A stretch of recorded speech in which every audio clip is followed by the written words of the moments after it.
اللہ تعالیٰ کی عجیب حکمت نظر آئی کہ ہماری جو دو عیدیں ہیں وہ ان دو عبادات کے ساتھ منسلک کر دی گئی۔ روزوں کے اختتام پر عید الفطر، حج کے ساتھ عید الاضحیٰ۔ تو گویا کہ ان دو عبادات کی اہمیت میں اگر کسی درجے میں کوئی کمی محسوس ہوتی ہے قرآن مجید کے بیان کے حوالے سے، تو اس کی تلافی اس سے ہو جاتی ہے کہ عیدین ہماری دو ہی عیدیں ہیں، دو ہی تہوار ہیں، اور وہ ان دو عبادات کے ساتھ جوڑ دیے گئے۔ اب آخری بات سمجھیے، 3+1 کی بھی ایک تفریق ہے۔ 3 عبادات وہ ہیں جو مؤقت ہیں صرف، یعنی معلق بالزمان، ان کا تعلق وقت کے ساتھ ہے، یہ نہیں کہ کسی خاص جگہ سے متعلق ہے۔ نماز ہر جگہ فرض ہے، ہاں البتہ اس کا وقت آئے گا،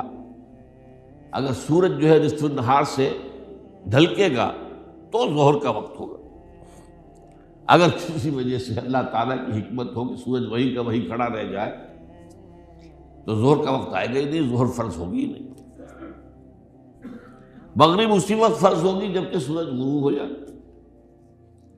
اگر کسی وجہ سے سورج غروب نہ ہو، اور کیا پتہ یہ ساری باتیں جو ہے قیامت کا جو زلزلہ آنے والا ہے اس میں یہ ساری ہی باتیں ہونے والی ہیں، سورج مغرب سے طلوع ہوگا یہ تو وضاحت کے ساتھ کہا گیا ہے، تو مغرب کا وقت نہیں آئے گا۔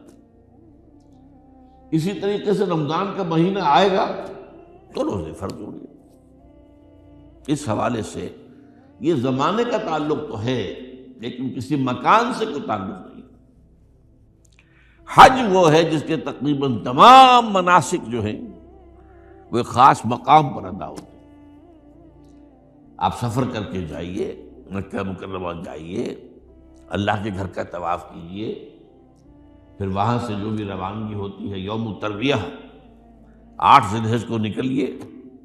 اور جا کر منا میں قیام کیجیے ایک رات، پھر 9 کی صبح کو نکلیں عرفات جائیے، عرفات میں شام تک قیام رہے گا، لیکن مغرب کی نماز کے وقت کے بعد وہاں سے نکلیں گے، مغرب وہاں پڑھیں گے نہیں، وہ جا کر مزدلفہ میں پڑھی جائے گی عشاء کے ساتھ ملا کر، چاہے کتنی دیر ہو جائے۔ بہرحال یہ ساری چیزیں ایک خاص مقام کے ساتھ ہیں، منسلک ہیں،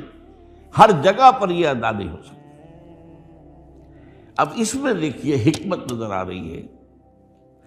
چونکہ حج جو ہے ایک خاص جگہ پر ایک خاص مقام سے وابستہ ہے، اس کے ساتھ جو عید الاضحیٰ وابستہ کی گئی ہے، یہ گویا کہ حج ہی کے ایک رکن کو پھیلا دیا گیا ہے۔ قربانی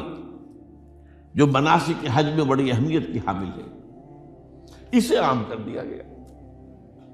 تم مدینہ مکے تو نہیں پہنچ سکے ہو لیکن یہاں پر قربانی کے اندر تو شریک ہو جاؤ، اور بعض مشابہتیں اور بتائی گئی ہیں کہ ذی الحجہ کا چاند طلوع ہو جائے تو اس کے بعد حجامت نہ کراؤ، ناخن نہ کاٹو، وہ جو کچھ بھی آپ کو معلوم ہے احرام کی کچھ پابندیاں ہوتی ہیں،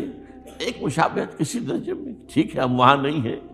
لیکن ان کے ساتھ ایک مشابہت پیدا ہو رہی ہے۔ تو قربانی در حقیقت جو ہے عید الاضحیٰ وہ گویا کہ ایکسٹینشن ہے حج کی، کہ تمام عالم اسلام کے اندر جو ہے تمام مسلمان جہاں بھی کہیں ہیں